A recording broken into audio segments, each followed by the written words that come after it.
మార్కాపురం జీజీహెచ్లో హృదయ విదారక దృశ్యాలు కనిపిస్తున్నాయి. ప్రమాదానికి గురైన బస్సులో ప్రయాణించి గాయపడిన మనోహర్ విలపిస్తుండడం ప్రతి ఒక్కరిని కలిచివేస్తోంది.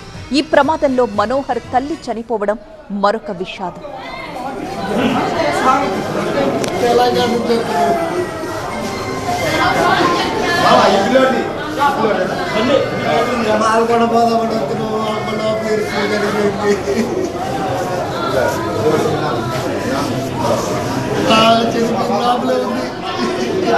తీసుకొచ్చిన ఎవరో నెట్టేసి లోపలికి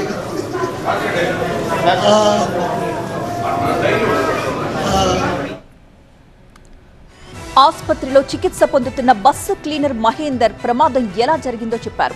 అసలు ప్రమాదం ఎలా జరిగిందో ఒకసారి అతని మాటల్లోనే విందాం.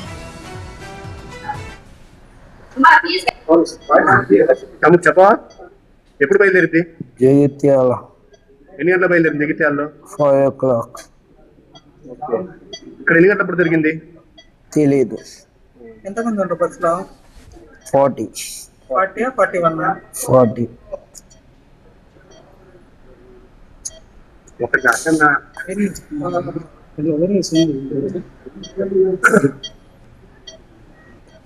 ఏమో నేను నిద్రపోతున్నా.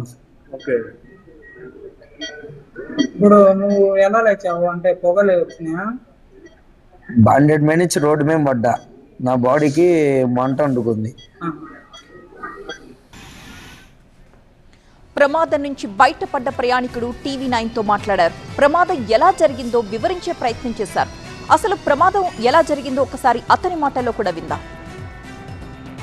5:30 లారీ బస్సు రన్నింగ్ లో కాలిపోయింది. మేము అద్దాలు కొట్టేసుకుని దూకేసింది. మేమిద్దరం బస్సు కాలిపోయింది బాబాయ్ అనిండు. ఆ ఊపులో అద్దాలు పగలు కొట్టేసి అట్లనే ఇద్దరం దూకేసింది. నిజామాబాద్ నుంచి అతను పావూరుకి మధ్యలో ఏడు జరిగింది. బస్సు ప్రమాదంలో గాయపడ్డ వారిని మార్కాపురం ఏరియా ఆసుపత్రికి తరలించారు.